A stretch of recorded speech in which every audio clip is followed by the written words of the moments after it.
Hey, we are live again. How Back again. We're back again. I fucked up on my end. I messed something up. Oh, I shouldn't cuss within the first minute. You're not supposed to do that or Whoops. something like that. It's Well, it is what it is. Yeah. Welcome to Respawn, please. The wiki week.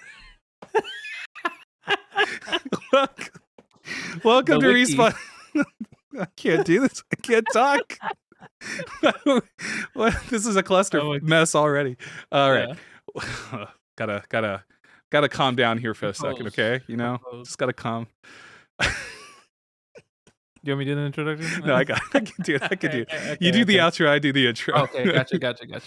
Welcome to Respawn, please, the weekly video game podcast where two dum-dums talk all things video games, from musings to news and to the games themselves. I'm your host, the solitary gamer and lover of stories and an owner of a very loud, barky puppy.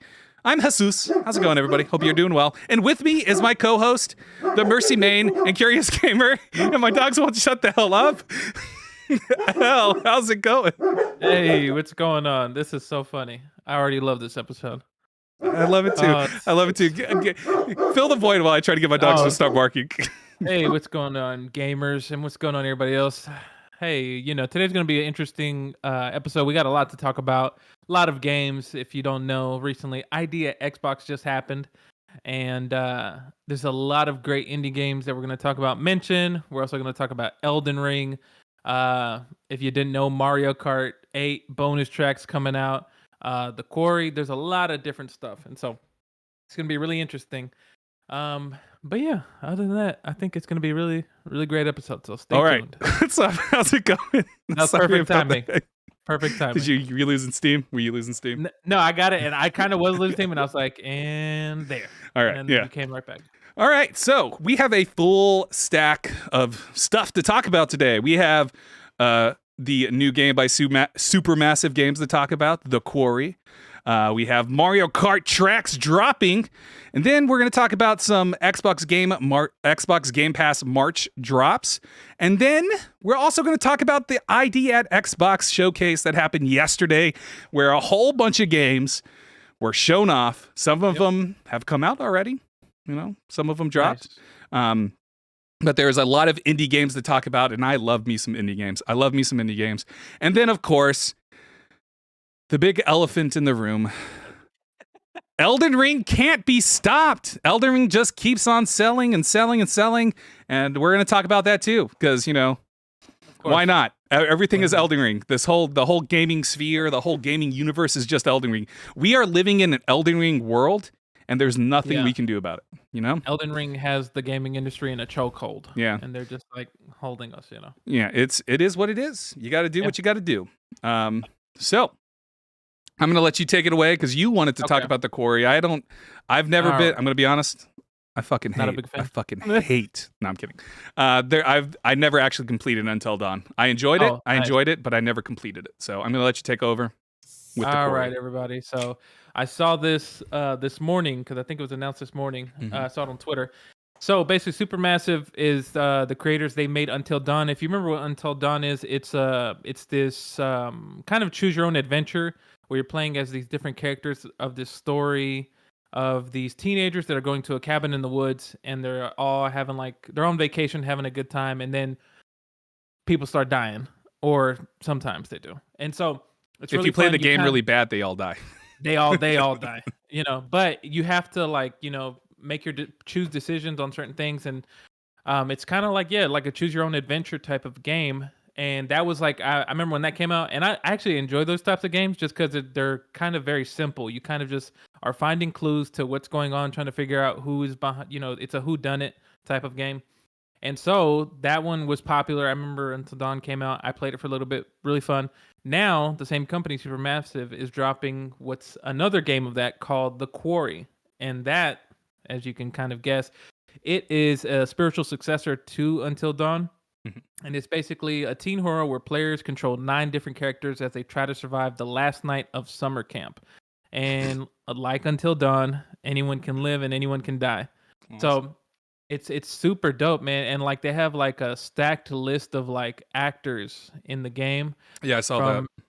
It's crazy. Like they have a list. I'm looking at the blog post here on IGN where they have David Arquette. They have if you know David Arquette from the Scream franchise, Mhm. uh, Ariel Winter, Modern Family, Ethan Sloop, who is on in Wolf of Wall Street, the movie, Remember the Titans, all these different things. Just a bunch of like great actors for it. So what's really cool about this that I wanted to mention, and so because one thing that people sometimes maybe Until Dawn, people kind of were like, well, you can only play it so much, and it only has so many endings. So one thing that I was reading the article here that they were saying was that the game, so you can play this both locally and online with co-op with somebody, Ooh, and so that's nice. really cool. There was also this thing where let me actually find this real quick.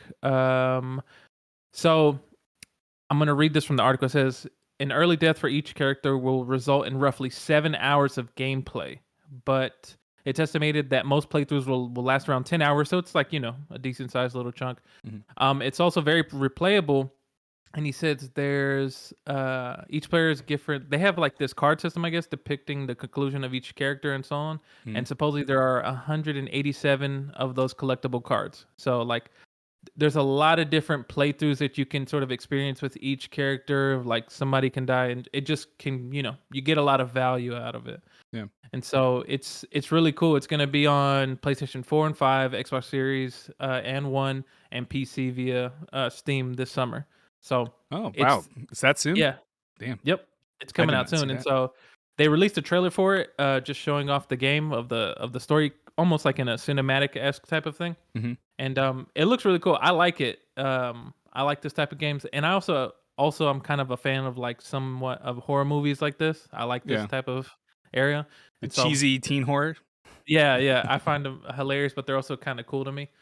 So yeah, it's really cool. If you liked Until Dawn, I feel like you'll like this game as well. Yeah. All right. Yeah, I'm like I said, I'm not never completed the until I never completed Until Dawn. I haven't touched any of their Dark Anthology games. Have you But yeah, played them yet? uh, Like the I Man of have Medan. I can't remember the other names. yeah, So, I haven't. I didn't play them, but I've seen other people play them. So mhm. I've seen other people's Okay. playthroughs. So yeah, but I like the way that it looks. I don't know what it is. I guess maybe the reason why I like this game a lot is just I like the story. Yeah. It kind of pulls you in, and I love a mystery. I like some people. I think a lot of people love mysteries, but I just love it trying to figure out what's going on and Yeah. do that. So Yeah. That it's makes really sense. cool. Yeah. But yeah, Um. Awesome. Is this going to be connected to the Dark Anthology, or is this completely separate from their Dark Anthology games? I think it's separate, but it's kind of people are saying it's like a spiritual successor Okay. in a way. So I don't know if it's Okay. in the same universe. All right. But Hmm. that'd be actually kind of crazy if it was in the same universe. Yeah. I like And because like then the first one had a lot of like what is it? What I can't Wendigos. Is that what they call yeah, the them? Wendigos, Wendigos. the Yeah, winter beasts. yeah, Winter Beast. And so that'd be really cool. Yeah. But I'm excited to see what the story is. Yeah, it was Wendigo, and then the brother was I'm spoiling Until Spoiler. Dawn. The brother of the girls that died was Oh pulling yeah. some Saw shit, right? Yeah, he's Yeah, pulling some Saw and it was stuff that it's the guy was played by the character was played by Rami Malek as well. yeah, Yeah, Rami yeah, Malek, yeah. yeah. I remember That's that he that's was all like I a big remember man. about the game, and uh, and I don't think I actually played that part. I think I just watched other people play it. Oh, It's gotcha. really blurry for me. I feel like I know a lot about Until Dawn, but I don't remember ever actually completing it. So Yeah, yeah, one of these days, maybe. maybe. It's a cool little just chill and just kind of pick your adventure. Yeah. All right. So going from there, Mario Kart tracks are dropping tomorrow. L, do you want to take that one away too? Since Yeah, you I can were, definitely take yeah. that. Let me pull it up. So, Nintendo, is if you remember from the last Nintendo showcase, they were talking about introducing 48 tracks, if I remember right, remastered Hmm. tracks from previous Mario Kart games. I think it's been 8 years. We said it's been 8 years since Mario Kart 8 came out, Yeah. something like that. So it's Yeah. been out It's been forever. a while. So most people kind of were like expecting a new one, but Nintendo, being Nintendo, decided, you know what, we're gonna give y'all remastered tracks in the form of over a few months where you're just going to get tracks from previous Mario Karts, Double Dash and all these different cool games. And the first 8 are coming out tomorrow. If you're signed up for the Booster Course Pass, which is Mhm. like a little subscription service that they have, where you'll get access to the course with Switch Online. And then of course you have to have the Mario Kart 8 game. I'm trying to see which courses are coming out. 8. I mean, it doesn't really matter because Moo Moo Meadows is already in the game, and Moo Moo Meadows is the best track. So That's hilarious. I mean, I'm just saying, Moo Moo Meadows, best one. Just saying. Moo Meadows is a classic. Um, is this the first It's 8? because This of the might be the first cows. 8. It's because of the Um, cows. so it looks like here, yeah. So it says, wave 1 of the new courses includes what's called the Golden Dash Cup and the Lucky Cat Cup. And so it's 4 new maps spanning from Mario Kart Wii, Mario Kart 64, Mario Kart 7, that was on Nintendo 3DS, and Mario Kart Super Circuit that was on the Game Boy Advance. And yeah, so you have these are the 8 courses: Paris Promenade, Toad Circuit, Choco Mountain, Coconut Mall. That's all in the Golden Dash Cup. Then you have the Lucky Cat Cup, which has Tokyo Blur, Shroom Ridge, Sky Garden, and Ninja Hideaway. I'll So be honest, I don't remember any of those. I don't remember any of these either. I think the mall one sounds familiar, but So yeah, I think I remember Choco Mountain because that's from Mario 64. oh yeah. I think I remember Um, that too. and then I think I Rocks remember always Toad. falling down and stuff, Yeah, right? Yeah. yeah. And then some of these though you might not remember because I think like 2 or 3 of them are from Mario Kart Tour, which is like the mobile game. Okay. Yeah, and so they're bringing some of those courses into Okay. the thing. So, That's cool. but That's cool. so this is the first wave of it. So if you have Mario Kart 8 and you got the booster pass, you'll get these. Be able to download these tomorrow, starting tomorrow. Yeah, and you get those. You get the pass if you. So there's 2 ways to get the pass, right? You can straight up pay Yeah. for the pass, and then Yep. if you have your the expansion pass thing, right? Yep. The whatever the Nintendo, whatever the hell Nintendo calls their The Nintendo Online. yeah, Switch Nintendo Online. Online expansion pass. I think that's what Yeah. it's called. So Yeah. so there's 2 ways to get it but just by straight up buying it. How much is it if you just straight up buy it? Is it So $20? no, if you straight up buy it, the booster pass costs $24.99, so Okay. $25. Yeah. And then yeah, I don't so know if you just buy it, it's $25. Oh man, I don't know if that's worth it or not. I know. I'm debating in my wonder- head, do I want to go ahead and just get the expansion pass or do I want to just straight up buy it? Well, I guess if the booster pass, it's a one-time payment, isn't it? Yeah. No, then, no, I mean, the expansion no. pass you have to it's a Oh, yearly. it's a monthly thing. Oh, Yeah, it's a yearly month. thing? Yeah. Woo! Yeah, so it's like I might as it would probably be cheaper in the long run if you like cuz like I don't really know how much of the expansion pass I'm going to use cuz like the expansion pass you do get the N64 emulator stuff, you get the Mario 64, all of Or those games that they're emulating and stuff yeah. and possibly future things. I know before we went live we were talking about the possibility of Game Boy maybe one day getting on there. Game Boy. And I could see that getting bundled into the expansion pass, but like realistically, I'm trying to think, would I ever actually play any of those games? And the answer is probably not. So I may just pay $25 for the Yeah. yeah. Makes It's so sense. weird. It's so hard because like Yeah. I don't know, And the- man. And the other thing thing too is- is like I don't play anything online, so it's like why I don't really use Nintendo Online as it is, and I paid for a year. I used it for trading Pokemon, and now I don't need to trade any more Pokemon because I completed my Pokedex and Sword and Shield. So Yeah. the hell do I need it in? I don't need to do shit now. And No, I don't play exactly. I don't play Animal Crossing anymore. Oh, well, there you go. And Well, I yeah, think it hate depends. humans, so just giving my excuses of why I Yeah. shouldn't have this. Because I know a few people who play online a lot, and Yeah. so they love Mario Kart. So I think if you're a user who likes to play Mario Kart online a lot, and then you'll get these new courses, I think this is going to bring a resurgence of people to come yeah. play. So I think that'll be cool. You'll probably get a lot of people just racing and a lot of people to play against. So and this is just the first wave. I wonder when the next one will come out. I think they said it's going to be going throughout the year of 2022 and 2023. Nice. So it's going to be Okay. So I'm sure we'll probably get another one maybe after summer. Is what I would expect. Gotcha. I can't remember how many they said was going to be releasing. Because they said Yeah. 64 tracks total, or was it less than 48. 48. 48. Yeah. So yeah, so if they're doing 8 at a time, Yeah. yeah, I could see maybe summer and then a winter drop too. Oh yeah, yeah. And then spring, summer, winter again, maybe something like that. Yeah. I could see that because Makes what sense. 8 times 6 is 48, right? So Yeah. yeah, so 3 this year, 3 next year. Whoa. That'd be Yeah. dope. Yeah, so spring, Well, summer, fall/winter drops. exactly. Yeah. Yeah, we'll Yeah. see. But I'm rationalizing this in my head. And for all we know, Nintendo might come out tomorrow and be like, "Oh yeah, last week we dropped the cart, we dropped 8 Yeah. tracks. We're gonna do it Here's again this week, another just because we want to. Why not?" yeah, we feel good. I doubt that would happen, but Nintendo does weird things. They could do that. course. They might go crazy. They might go, "We're gonna release everything now, and then we'll release the final 8 tracks next year." Exactly. like- That'd be I hilarious. again don't think that'll happen, but I can see it. But yeah, I'm Exactly. excited. I am excited. I am probably gonna. I mean, I know. I say I'm gonna probably, but I know I'm going to go buy it.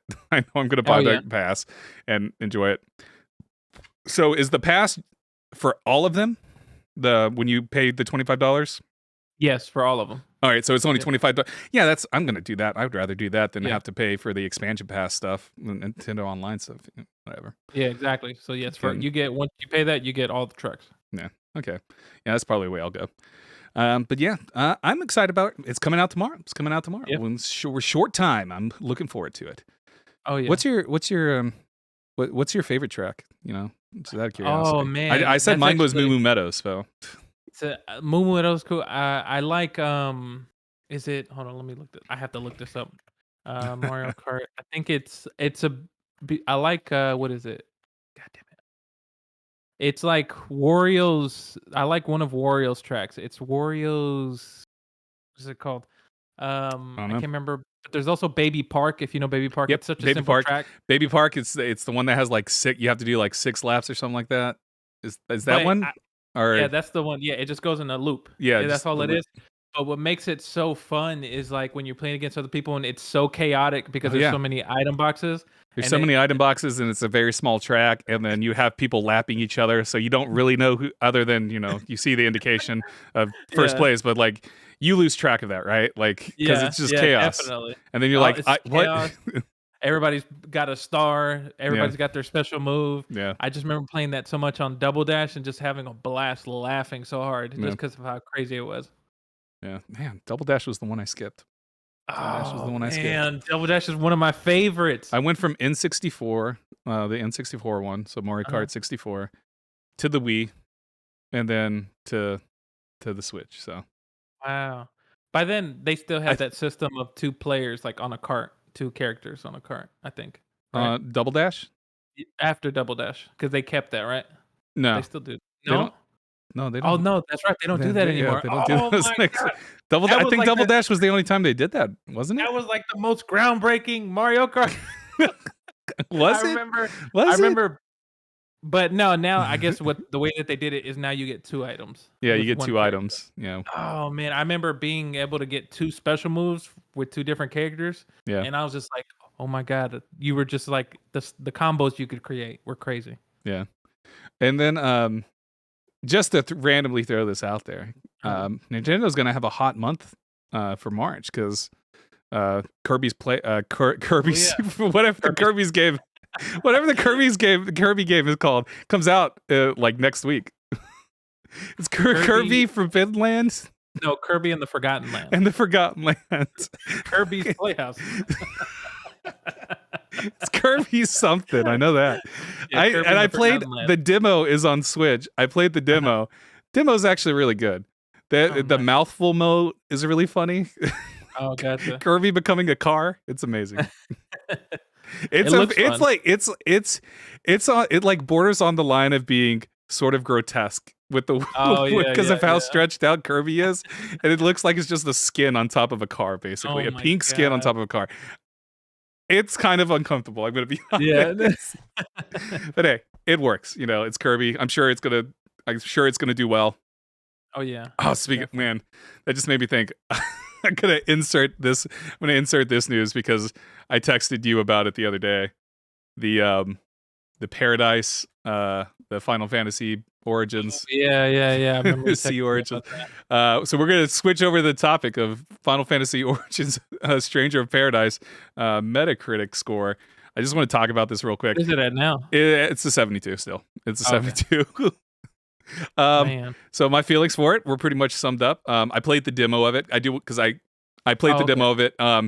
The opening cinematic is the most atrocious thing I've ever seen. Boy. It looks bad. It is one of those things where I'm like, oof. This is just oof. Was my initial response. And yeah, the gameplay. It's sort of like it's almost Devil May Cry, but not quite. It's not as fast paced as Devil May Cry. It's a little bit slower, but it is sort of hack and slash. Gotcha. And it's not as tactical as, say, the Final Fantasy remake. If you played the Final Fantasy VII remake, because that was way more tactical in its approach to fighting bosses and stuff. But yeah, and this is me just basing it off the demo, and then seeing their Metacritic score, and I'm like, yeah, that makes sense. After playing the demo, it's like, yeah, 72 is a solid place to be. The dialogue was atrocious. People talk, it was just like, it's whatever. But yeah, I will say the gameplay was relatively fun. But like everything else is just like, oof, don't want to dive too deep into it. But the cool thing about the demo is that your progress in the demo will carry over to the main game. So if you do end up playing it, if you play the demo and then decide, I can play this game, your progress will carry over to the main game of Final Fantasy Origins Stranger in Paradise. Oh, nice. So yeah, sorry for just randomly including that. I just had that thought because I mentioned the Kirby demo. But yeah, it's sitting at 72, which that's decent, I guess. It's not bad. It's not exceptional. Amazing. It's just, it is what it is. Exactly. All right. So now, the next thing we're going to talk about, and I'm going to pull it up on the stream as well. We're going to talk about, so earlier this week, Xbox released a blog that showed the rest of the Game Pass drops for the month, and so I just want to go over them real quick. There were two games that weren't part of this blog that were surprise drops that got announced in the indie showcase, and we'll talk about those when we get to them in the indie showcase. Gotcha. But let me real quick pull this up. Coming soon. There we go. All right, there you go. So we have. Why is this not popping up? Why are you not working? Xbox Game Pass. Yeah, Xbox Game Pass. All right, well, it's not popping up on the stream. So anyways, so the games they announced, Shredders, which came out today, March 17th. It's cloud, PC, Xbox Series S. It is a snowboarding game, reminiscent of like, do you remember, Amped and ASX and all that? Yeah. Is that the right game? ASX? What is that? I saw SSX, some of the games. SSX. Yeah. SSX Tricky and all that. Yeah. I remember Shredders. I've seen some gameplay and I've seen some streamers play it because it dropped. The mechanics kind of remind me of Skate. If you remember Skate, the way that it kind of moves. I don't know if you remember that series. It was like a skateboarding game. Yeah. That same kind of like view and aspect of how it moves, kind of not in a real way, but the same mechanic and feel of it. It looks like Skate. It reminds me of. That's what it reminds me of. Yeah. So. Yeah. I played a little bit of it last night before I dived into another game because it was you could Yep. Was it last night? Yeah, you could download it last night, like around 10ish o'clock last night, and so I had it installed. Played a little bit of it. The controls were like, this goes back sort of to the Skate thing. The controls are something to get used to. I started playing it and I was just like, oof, I don't know how I'm controlling this person. They're doing things. They're not good. Don't do it. Don't go that way. But I will say, like, it looks like it has a lot of promise. It looks cool. And they're like they're doing like seasonal event sort of things. So like the items that you can get right now, they're gonna change eventually. They're gonna rotate out the items that they have apparently. So there's like a season sort of thing going on there. But yeah, that's interesting. And they have like name brand stuff too. They like it's name brand gear that you can get. Nice. I do not know the name of the brands because I do not snowboard. But from what I understand, these are popular brands in the snowboard world and stuff. So, but it is a fun game. I'm planning on getting back to it eventually. There's another game that has taken my heart, and I'm going to talk about it later. I'm so excited to talk about it. I'm just bursting to talk about it right now. The next game up that drops today is the Dungeon of I can't pronounce this word. I cannot pronounce it. The Amulet of Chaos. It is coming on for cloud, PC, and Xbox consoles. I don't know anything about this game. Let me read the blurb about it real quick. So the blurb is wait, what? Live an adventure filled with humor, surprises, and silly encounters as you step into the wacky, heroic fantasy universe of the Dungeon of, I can't pronounce this word, so I'm not going to try, lead a team of unlikely and clumsy heroes in this epic and challenging tactical RPG. So it is a tactical RPG. Tactical RPGs seem to be coming around because there's a couple of tactical RPGs in the ID showcase. State of Play last week also shut off a tactical RPG, a couple of them as well. Tactical RPGs seem to be making a big splash right now. Making a little comeback. Yeah. And it looks like it's not going to be on PC because they have PC crossed out on the Xbox blog right now. I'm getting all this from the Xbox blog. So probably not on PC since they've crossed it out. Really? Yeah. I think it's on Steam. No, I mean on the Game Pass. Xbox Game Pass. Gotcha. Yeah. Oh, okay, gotcha. For Game Pass PC, it's crossed out. So it only shows cloud and console. Gotcha. Yeah. Okay, that makes more sense. Yeah, and then the other game, some more games. The rest of these games are coming out later this month. We got Tainted Grail Conquest. It's coming out on console on March 22nd. It's already available on the PC Game Pass. But the blurb for this: explore the ever-changing maps, fight with deadly enemies, and learn what happened to the cursed island of Avalon in this unique, infinitely replayable, story-driven hybrid between a deck-building roguelike and an RPG game. Create your own combos out of hundreds of cards and learn how to survive in a dark, unforgiving world shrouded by mysterious, deadly forces known as the Weirdness. The weird. Yeah. Well, it's spelled like WYRDNESS. So, gotcha. But the Weirdness. I thought this game looked okay, but for me, I have a hard time playing games that are like around like deck building like that. Yeah. You know, it was that's where it messed me up a little bit. I've become addicted to deck building games because of Gwent. If you've ever played Gwent, familiar with Gwent, and Slay the Spire. If you've seen Slay the Spire, Slay the Spire is probably one of my favorite games ever. It's a game that I own. Okay, I'm a crazy person. I own Slay the Spire on everything that you can own it on. So, wow! Own it on PC. I bought it twice on PC because it's on Steam, and then I bought it. And then I believe it's on GOG as well. And I bought it on GOG, GOG. And then I have it on Xbox. I have it on PlayStation. I've bought it everywhere because I love that game so much. And have beaten it and completed it on every single system because I'm a crazy person. But Tainted Grail, I haven't tried yet. I might try it on Xbox, on my Xbox maybe. Okay. We'll see. Next up is Zero Escape, the Nonary games. It's coming to cloud, console, and PC on March 22nd. The blurb is, a group of strangers are kidnapped and forced to participate in a diabolical game of death.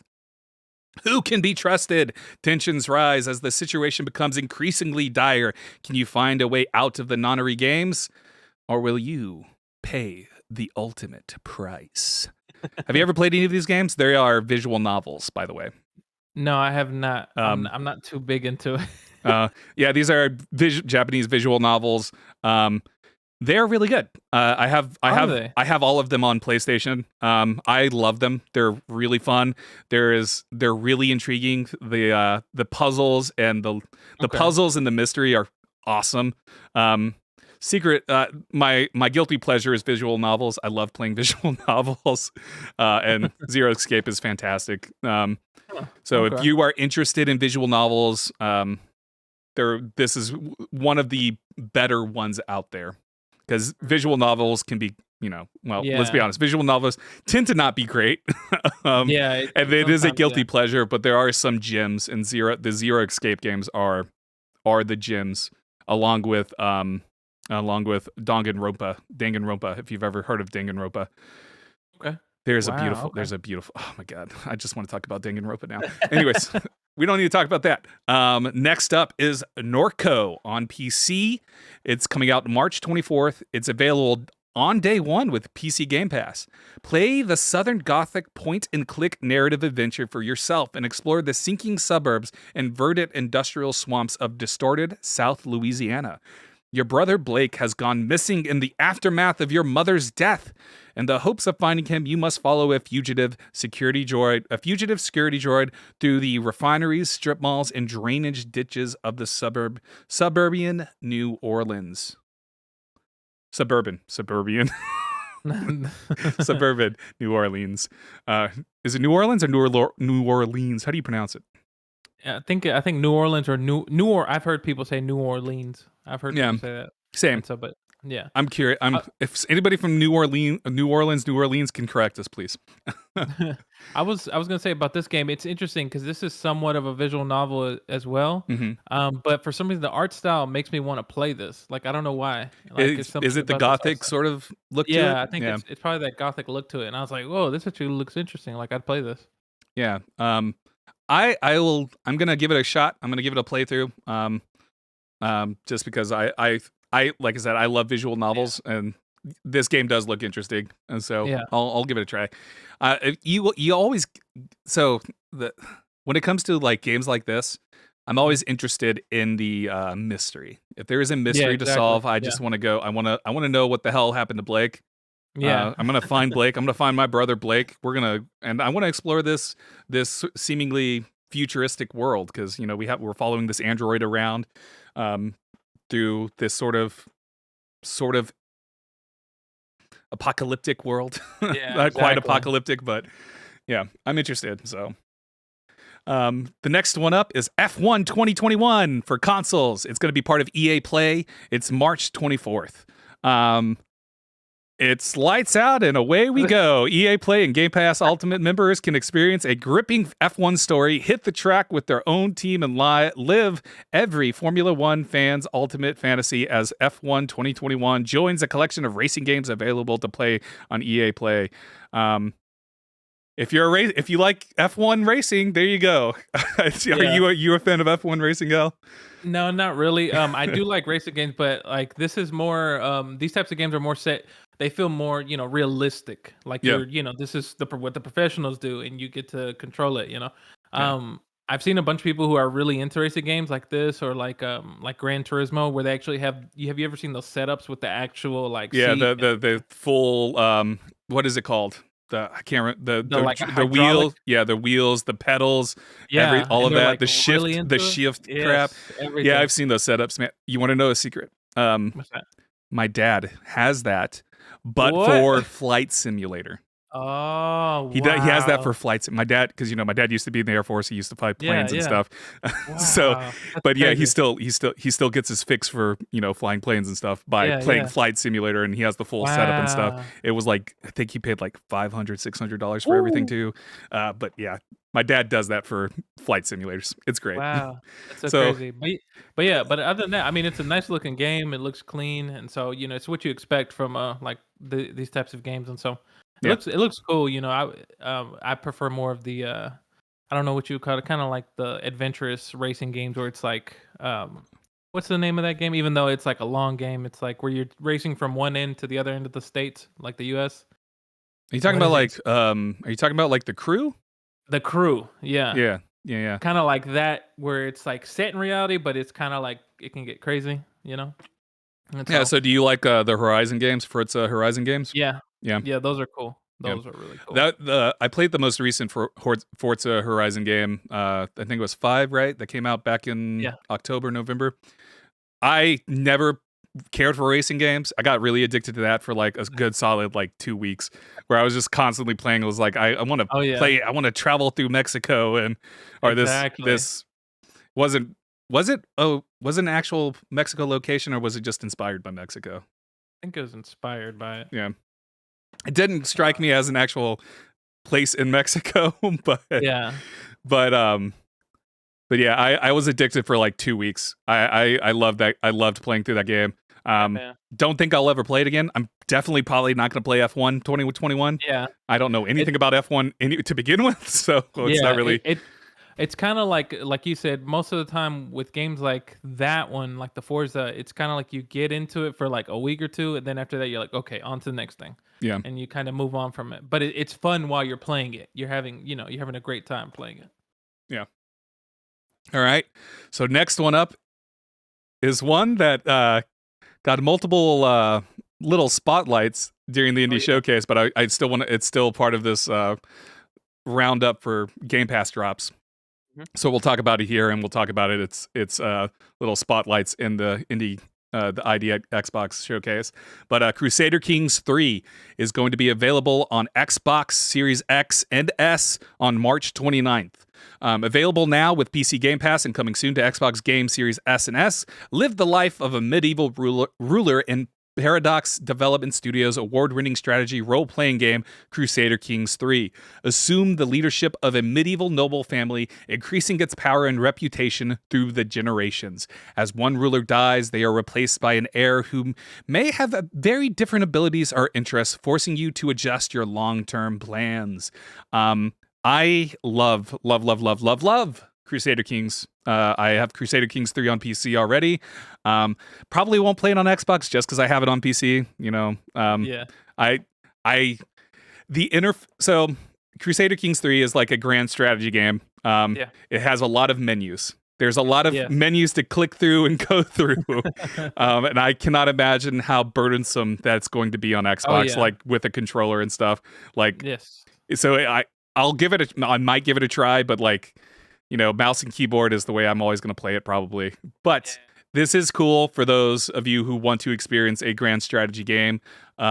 This is the first Crusader Kings, I believe, that's been on console. I don't think Crusader Kings 1 or 2 was ever on consoles. But this is a great strategy game. Great sort of. You can role play big time. Nice. And the world is massive. You can play in Europe, you can play over in you can play in the Middle East, you can play in parts of Africa, you can play over in Russia, you can play in India area. So there's like various different places you can play and start at, and your experience is always going to be different no matter where you start.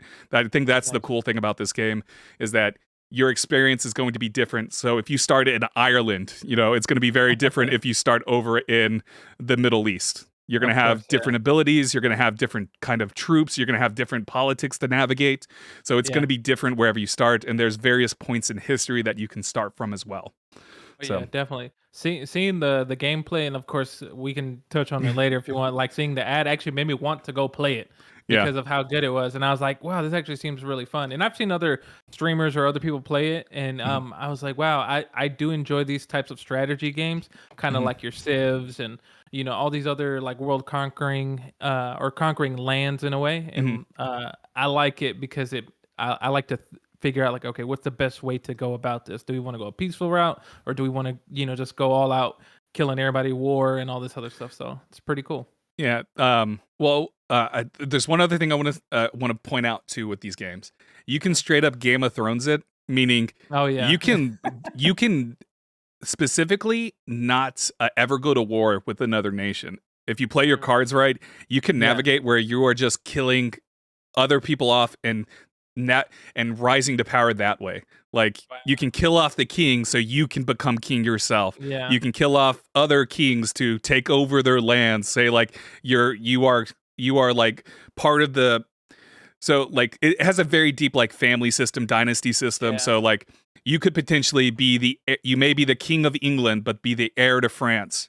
And you kill the king of France so you can control now England and France and so on and so forth. So there's like so many in little ways you can do that. You can go do the all-out war way where you just invade and take over lands, or you could be a political savant and murder people to gain power. But you also run the chance that if you start murdering people, you get found out, and then everybody hates you, and they will try to murder you too. So there's so many different ways to play this game, and that's what I love about it. But yeah, the T-Pain, the T-Pain little spots in the indie ID at Xbox showcase was amazing. Like I loved his his role playing aspect that he was taking. Like I was like, I'm the Pope or whatever it was. He was like, I'm Emperor T-Pain, and then he it's just. His little spots were so freaking funny, and he did make the game look really fun.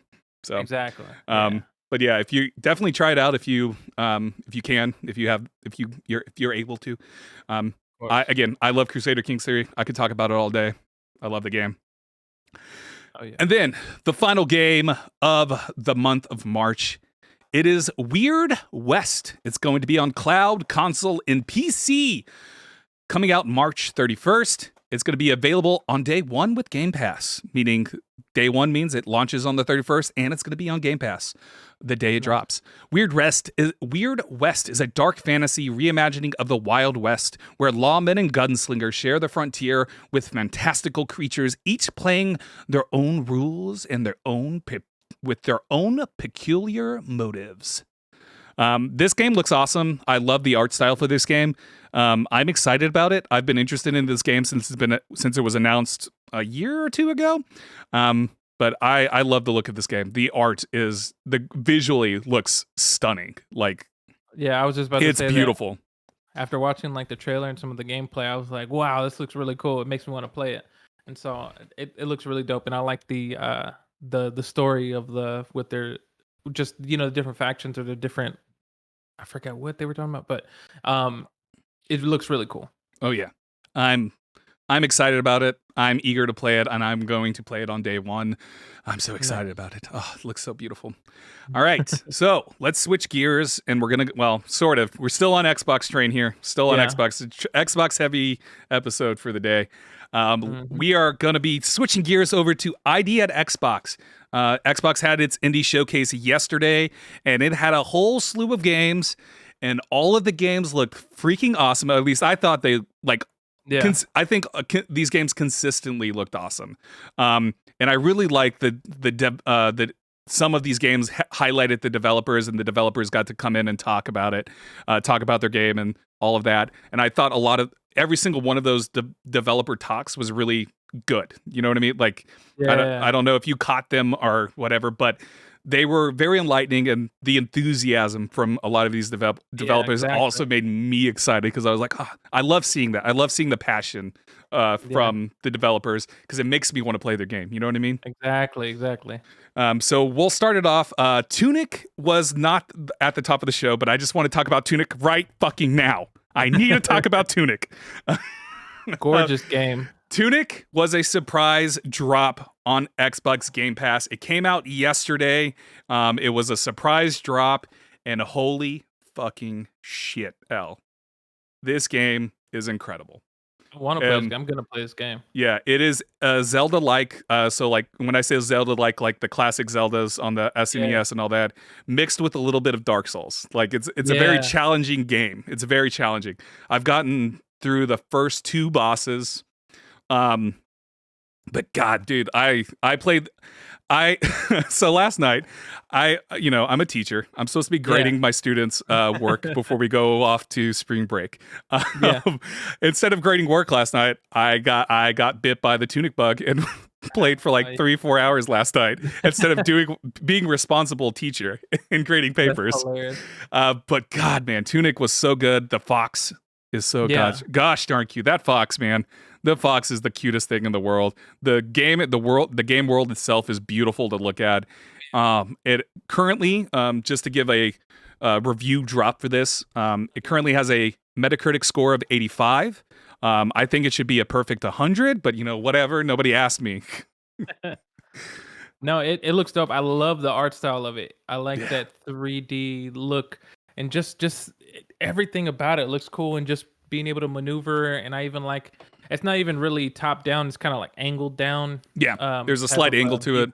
like, and I just love it. I don't know why. It's just it it looks really cool, and I can't wait to play it. Yeah, it is. It is like, and there's multiple things I want to talk about this game. One is how simple it is. It is a very simple game. In terms of combat, you get a sword, you get a shield, you press X to swing your sword, or you can assign it to any slot, and then whatever slot you assign it to, like I'm playing on Xbox, so you can assign it to X, Y, B. And so whichever one you assign that to, that's the button you press to use the sword and to swing and stuff. It has a very sort of simple mechanics, and it slowly gets more complicated. It slowly adds more nuances to it, performing combos and stuff like that. But it starts out really simple, and it like eases you into it. It's not like throwing everything at you at once. It doesn't guide you at all. There's no guidance to this at all. You're just thrown into this world, and you figure it out as you go. Yeah, you figure it out as you go. But it also there's a simple pattern to it. Like the first weapon you get is a stick. You have a stick. And then a little bit later, maybe like for me, I think it was like 10 to 15 minutes later, I found a cave and I got a sword. Came into this, got a sword. So I upgraded my weapon. So there's like a progression to your weaponry and all of that. Then eventually I got a shield as well. So you can like block with the shield. You can swing with the sword, of course. You can beat people up with the stick if you want. But yeah, there's a clear progression, and it's fairly simple. It gets complicated because the bosses can really kick your ass. I was not adequately prepared for the first boss. Gotcha. I was thinking the boss dropped, and I hit it once, and it took a big chunk off of the boss when I hit it once, and I was like, "Oh, this boss is a pushover." Yeah. And then all of a sudden, it just started fucking me up. Like it started swinging at me. I was like, "Oh crap! I was not prepared to this. I wasn't thinking, oh, I need a dodge when he swings and stuff. It just started swinging at me, and I was like, oh shit, I'm not dodging. I'm not rolling around or anything." And so I died on the first boss because I let my guard down because I hit it once. It took a huge chunk of health off, and then it, in turn, hit me a couple of times and killed me. So like the bosses aren't particularly hard. It's similar to Dark Souls, Elden Ring sort of thing, where you just have to, be on your feet, dodge, kind of see what the boss is doing, and adapt to what the boss is doing. So if they're swinging at you, you got to dodge. If they're preparing a lunge at you, move out of the way and stuff like that. And trying to figure out how to tackle the bosses has been fun. Again, I've only done the first two bosses, but figuring them out has been really, really fun. Nice. And then the other really cool thing that I've fallen in love with is the in-game manual. Have you seen the in-game manual? No, I haven't. God, it is gorgeous. It shows up in the trailer. Okay. The artwork is so adorable. It's like it's telling you how to play the game, but it's also giving you like hints to things that are in the game. And the art style for it is so gosh darn gorgeous. Like I want a physical copy of this game book that is in game. Like if they made real versions of that, I would buy that in a heartbeat. I would pay whatever they need, like $200. I'll pay the $200 for it because that thing looks awesome, like in game, and I would love to have a physical copy of it. It's just like an in-game manual, though. It's so cool. It's so gorgeous to look at. Wow. Yeah, I see. I'm looking at pictures at it right now, and it looks really cool. I like the art style of it. Yeah, God, it's so good. Like everything about this game, I think, is excellent. That's enough of me about gushing over Tunic. Is there anything else you want to say about Tunic, Ell? I'm not going to gush about it anymore. Other than that, it looks like a really fun game, and it makes me want to play it. And I'm glad that I actually ran across this and saw it, because then now I'm like, okay, cool. This is probably going to be the first one that I play when I get this Xbox Game Pass. Oh yeah, get Game Pass. It's worth it. Yes. Worth it. Yes. So there's a reason they call it the best deal in gaming, and it's for games like Tunic. Games like Tunic. All right, so now let's actually get into the actual structure of ID at Xbox. Tunic was shown a little bit later in ID at Xbox. I just really wanted to talk about Tunic. I've been holding it in. So the first game they showed was Lost Eidolons? Eidolons? How do you pronounce it? How do you think you pronounce it? Eidolons, I think. Eidolons? Lost Yeah. Eidolons. It's a medieval tactical strategy RPG. It's coming out in Q3 2022. So the visually, like when it was in the trailer part, like Yeah. the cinematic portion of the trailer, it looked gorgeous. I was like, man, this looks really good. And then they got to the gameplay. Yeah. And the gameplay like when it was showing two people like fighting each other and they had like the health bars up on above them, it looked like a Flash game to me. You know what I mean? It looked like a Flash. It looked like a Flash game health bar to me, and I was like, oof. I think it might be fun. I'm into tactical strategy RPGs. I will play it. I will probably play it, especially if it's if it comes to Game Pass. I will play it. But yeah, like it looked, when it started getting into the gameplay, it started looking rough to me. Yeah, I thought the cinematics looked beautiful. Yeah, but the gameplay. Yeah, that I would if I felt the same way. It's just like the cinematics where I'm like, okay, this actually looks really cool. It could be like another like cool surprise, dope video game. But then yeah, with the gameplay, I was like, I don't know how to feel about this. It kind of it reminds me a little Soul Calibur-esque, but rougher. As far as like the battling, and so it's just that shift from that smooth cinematic to the like almost choppy battling system. Yeah, like yeah. It follows the tactical RPG, strategy RPG stuff to a T. Yeah. Because I saw it and I was like, oh yeah, that's Fire Emblem right there. Yeah.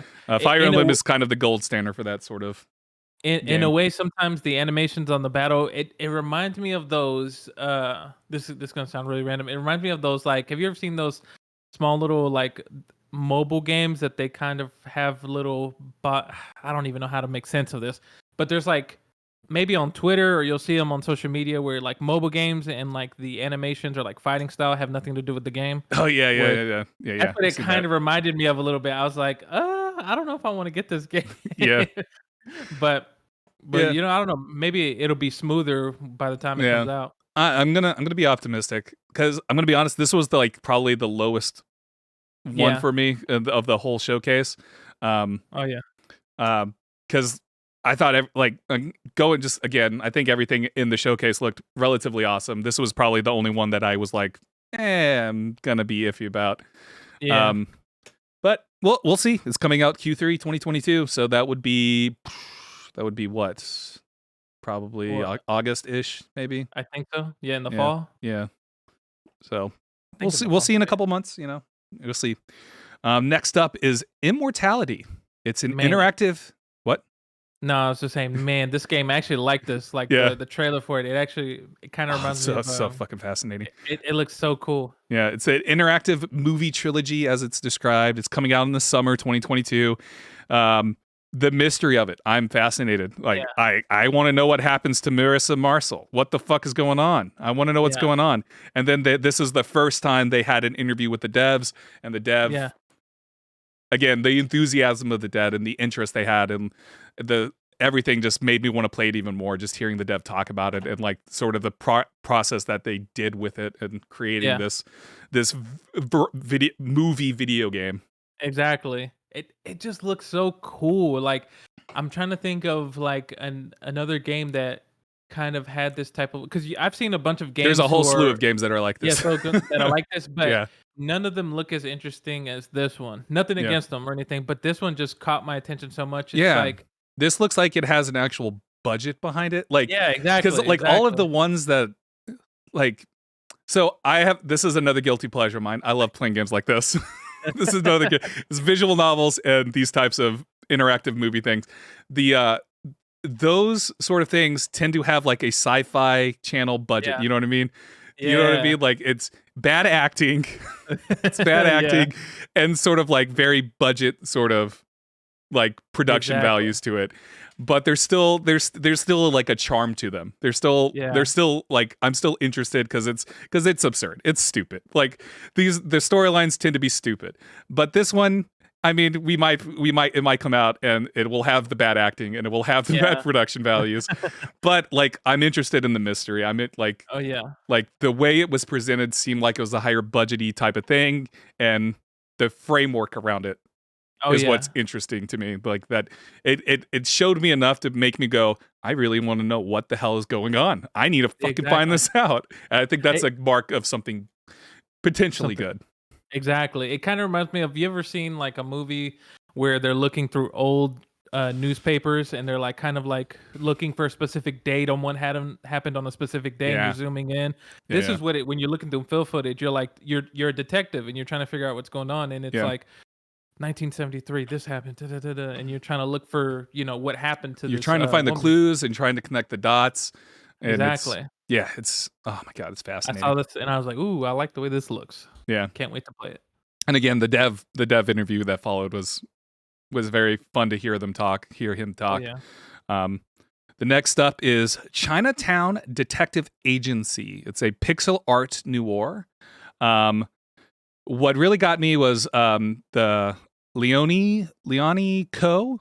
Hope I pronounced the name right. Yeah. The voice actress for the main character, Amria Dharma, sort of introduced the game Mhm. and talked about the game.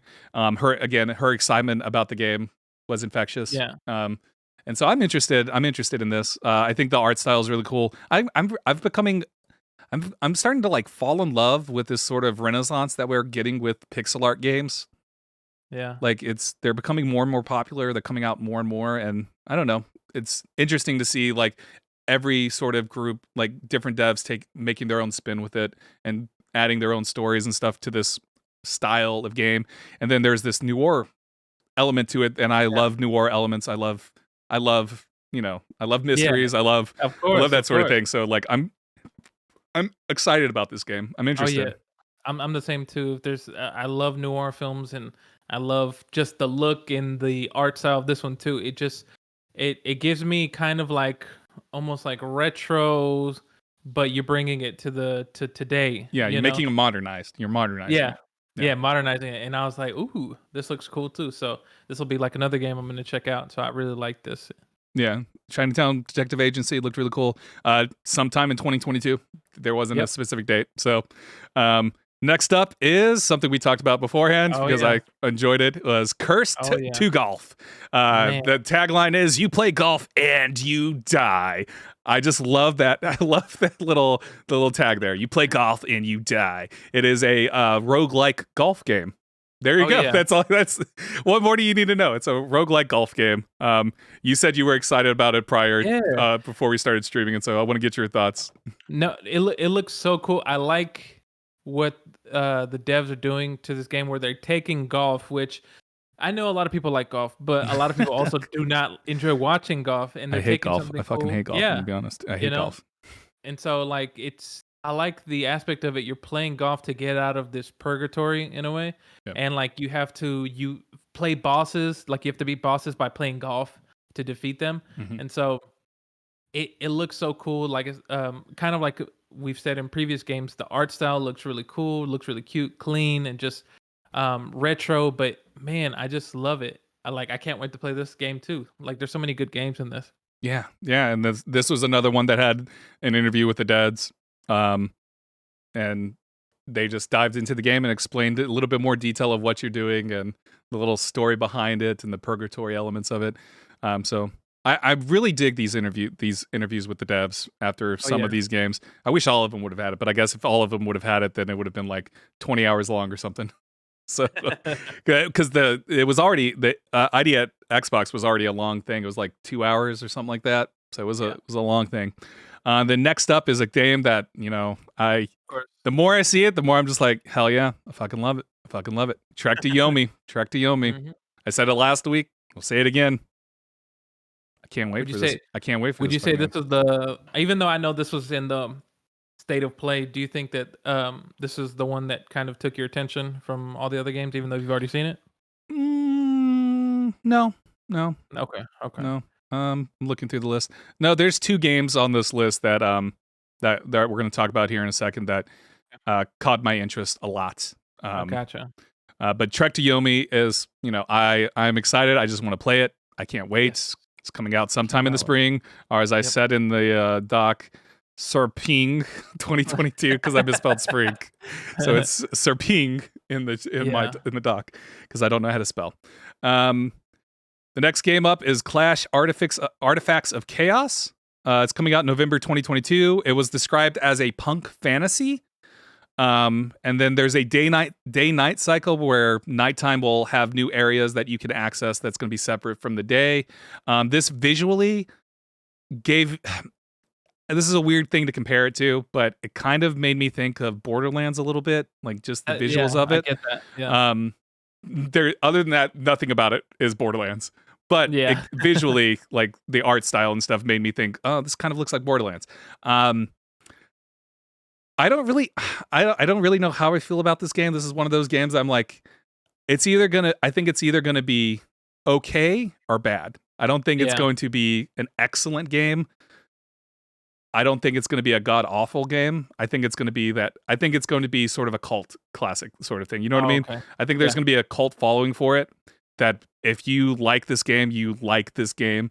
But if you don't like this game, then it's a whatever thing. You know what I mean? Like, yeah, definitely. I thought the art style looks cool. I mean, it looks okay. I kind of, the same way that you feel, I'm kind of iffy. I don't know what it is about it, but I was like, the art style looks cool, but I was like, I don't know if this is gonna do it for me. I don't know if it's not pulling me too much as some of the other games that they showed. Yeah. I'm interested in seeing how it's going to do. It's coming out November 2022, so it's coming out at the end of the year. Usually November is a very hard year because that's usually when you get your Call of Duties and Battlefields and Halos and all that stuff. Well, I guess that was only for last year, but oh yeah. but well, usually the end of the year is usually a hard time period to release a game because other bigger games are coming out. But it'll be interesting to see. The next one up is Escape Academy. This is just basically one big ass escape room, right? That's the impression I got. It's coming out sometime in 2022. And my only other note was like, it looks fun. It does. If you like escape rooms, I guess. But it's funny because I do enjoy escape rooms and I like solving the puzzle of this. And so I was like, oh, this looks pretty cool. But the way that you just explained, I'm like, is it that cool anymore? I mean, there's like a story element to it. Like the trailer didn't really reveal too much about the story or anything, but there was like voiceover and characters popping up and stuff. So I'm assuming there's a story to it, and I'm sure there's more to it than just being an escape room. But that's the impression I got. I was like, this is just an escape room. This is just an escape room. That's all we got. We're going to Academy. Yeah. So it's a campus. It's a college campus, and you have to escape. You have to escape the dorms. You have to escape the library. You have to escape the cafeteria. You have to escape the loans. Yeah, escape the loans. That's the impossible escape. That's the impossible escape. Yeah, that's extra hard. Yeah, that's the extra hard, and it's just you staring at your money as it goes away to the ether, and you're like, I don't really know where this money's going to. I don't know how to stop this funneling of money to going away. There is no way to stop it. It's weird. But yeah, it looked fine. I think the artwork looked cool and stuff. And like I said, there's probably a deeper story. I'm interested in seeing. This game come out and seeing the story elements that were sort of teased a little bit. The next game on the list is Flintlock: The Siege of Dawn. This is one of the games that I would say caught my attention over Trek to Yomi, and that's because of the creators are. Did you ever hear about or play a game called Ashen? Yeah. It's a fantastic Souls-like RPG, but made by an indie developer with a very unique art style to it. Ashen looks very different from Flintlock: The Siege of Dawn. Flintlock, in the interview, they mentioned that they were going for a more realistic look for Flintlock than Ashen, where Ashen is sort of blank. They have like blank faces. It's very stylized. So they're going on extremes. One of the things I found interesting about the interview, because I guess they were like asking questions from chat. Someone in the live chat was like, "Can you pet the dog?" And then the interviewer was like, "Well, the dog didn't give an answer about petting the dog." So that's hilarious. I was like, that's cool. But the trailer looked awesome. I'm interested in it just because Ashen was a good game. Like I enjoyed playing Ashen. So I'm interested in see how Flintlock: The Siege of Dawn is going to do. But other than that, there wasn't really too much shown. It was just a cinematic. Yeah. In the interview, the interview, the guy did say that was in-game cinematics, and so that is what the game is going to look like. And so if that's true, then holy shit, it's going to be beautiful. But I'm going to take that with a grain of salt. I'm sure the game is not going to look exactly Of like course. that. So, but otherwise, the game did look fantastic. I'm Yeah. interested. I'm excited about it. So. Oh yeah, same. I think it looks cool, and it makes me want to play it. Yeah. The next up is Whale Fall. My note here is flying whales. Yeah. Have exclamation point, and then it's like it gave me like anime vibes. I was like, this is a cute sort of anime sort of thing. I'm gonna be honest, probably never gonna actually play this game, but it looked cute and it looked fun. I doubt I will ever play it, and I dig the whale, but the whale also died in the trailer. So yeah, he did get shot down. Because I got shot down. So my excitement quickly went down. I was like, oh shit, the flying whale died. Gosh darn it. But the game looks cute. The game looks cute. The gameplay, it's very anime-esque. I don't know if it was inspired by anime or what, but yeah, it gave me that anime. It gave me anime vibes, and so. Oh yeah, it looks okay. I probably won't check it out though. Yeah. Next up is Void Train. I struggle to describe what this game is. That's my note. It's a train, and it's like you're building a train. You're going through the void, and survive void, like it's a survival game, I think, or yeah. So like I remember I saw that description that you put for the game, and I was like, well, let me try to see if I can maybe help with it. And I saw the trailer for it, and I was like, I don't know how to describe this game. Yeah, I don't either. But I think it's co-op as well. But oh yeah. So it looks it makes me interested seeing the trailer, just the idea of you're basically kind of trying to strengthen this train, and you have these other enemies who, when you enter the void, they're there, and you have to kind of like, I don't know if maybe capture the train or just like destroy it or something.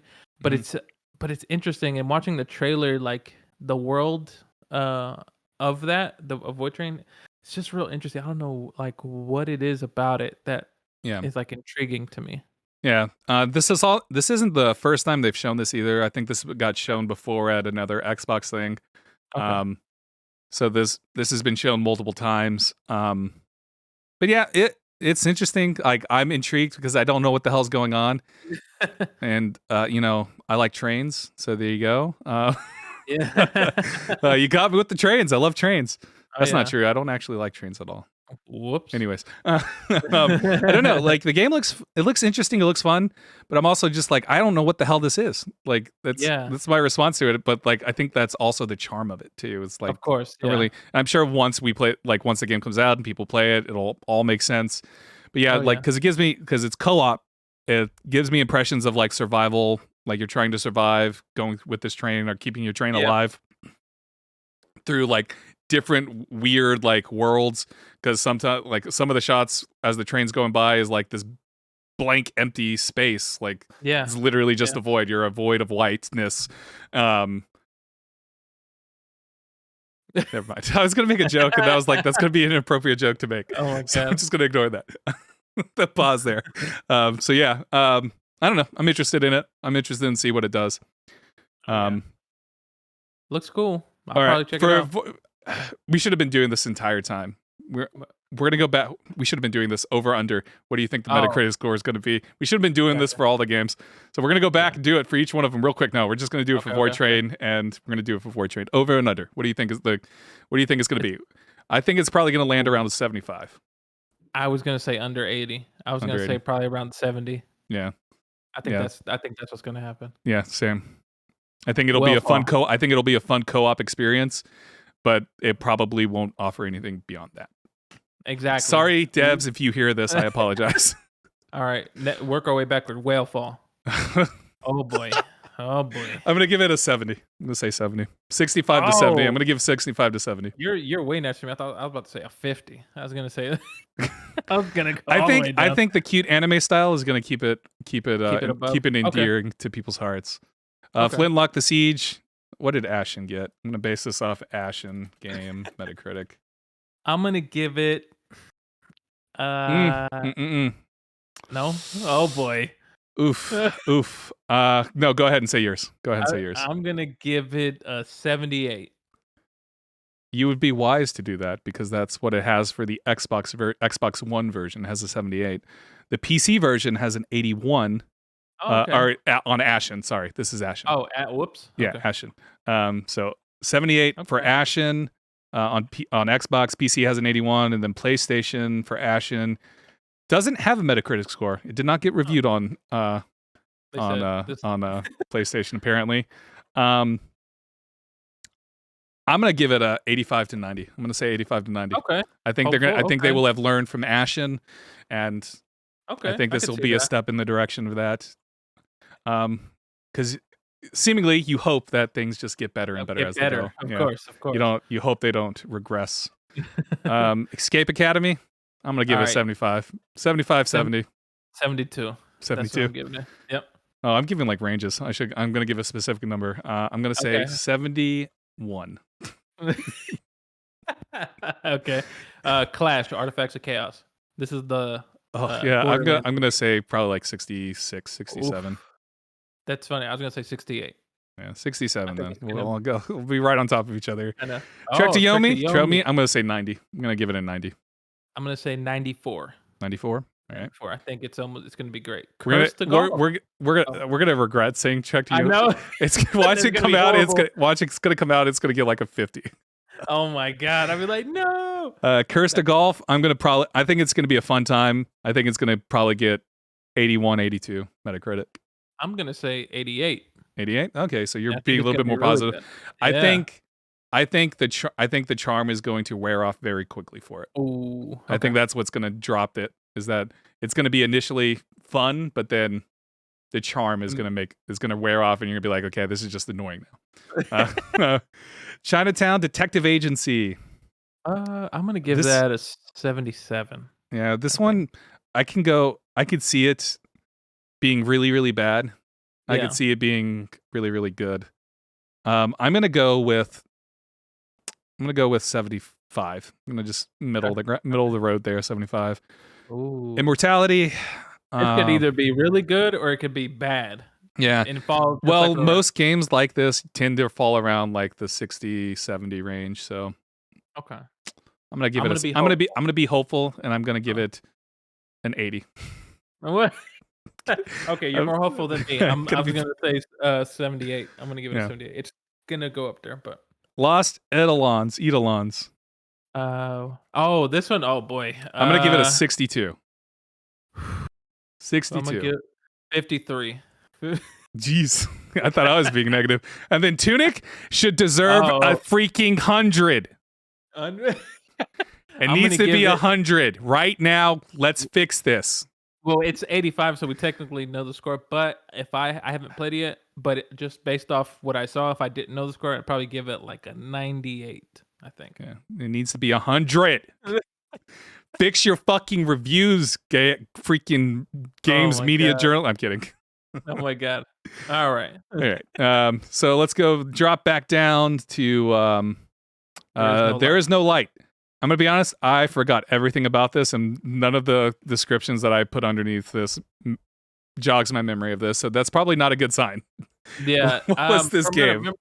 From what I remember, it's basically There's No Light. It's a top-down game where you're battling your way through an underworld RPG, and it's kind of like you're fighting hordes of enemies, bosses. It kind of reminds me of. I'm trying to think what game. I was gonna say Castlevania, but it's not really Castlevania. It's like no, it did give me sort of Castlevania. So I'm now remembering like too. Like the art style. Yeah, like man, this is probably indicative of the fact that I can't remember it, but like it did nothing for me. So like this was one of those games I was just like, eh. The art style is kind of cool. I kind of like the art style of it. And it was also incredibly long deep dive too. Like they spent a long time with it. Because I guess they had a dev voice talking over it and stuff and pointing things out, and it lasted for a good amount of time. And I was just like, okay, I'm tired of listening to this. Oh yeah, which was weird to say compared to all like the other dev interviews and stuff. But I think that was just because we saw them and saw their enthusiasm, where this was kind of just a voiceover. Oh yeah. I don't know. What do you think it's gonna get? For the fact that I couldn't remember it. I'm gonna give it a freaking 70. 60. Oh, We're gonna go down. Go down. 60. 60. We're gonna say okay. 60. I'm gonna be a little bit more helpful. I'm actually gonna give it a 75. Okay. I think of that. All right. Next up, Here's a good this one. is the other game that I'm saying caught my attention Yeah. more than Trek to Yomi. It is Wrestle Quest. It's a turn-based wrestling game. The gameplay looks freaking fun as hell. They use real wrestlers like Macho Man Randy Savage, the late and great Randy Savage, late and great Andre the Giant. They are going to be like in the game as statues, and you go to them and you get like abilities and stuff when you go to them and I guess pray to them. I don't know. I don't think you pray to them, but yeah, the game looked awesome. Like, and the interview after they showed the trailer with the dev, and then the interview also had WWE Hall of Famers Jeff Jarrett and Booker T. Was really cool. Like Booker T and Jeff Jarrett's enthusiasm was really cool about it, and the way they described the game of being like a love letter to 80s wrestling and 90s wrestling and going through like a time period. I just thought everything about it was charming. I liked the interview. Booker T is one of my favorite wrestlers of all time. Like I love Booker T. So seeing him excited made me excited. No, definitely. Like this game looks so much fun, and I'm not even like I know actually turn-based games like this actually aren't my thing, but watching this, I don't know what it is. Like maybe it's the art style, maybe it's just how enthusiastic they were about the game. It just looks like so much fun. It looks like a lot of fun to play this. And this is not a perfect comparison to this at all, but it kind of reminded me of Guacamelee. If you ever played Guacamelee, I know that it's not really comparable at all. But Guacamelee, it's a lucho.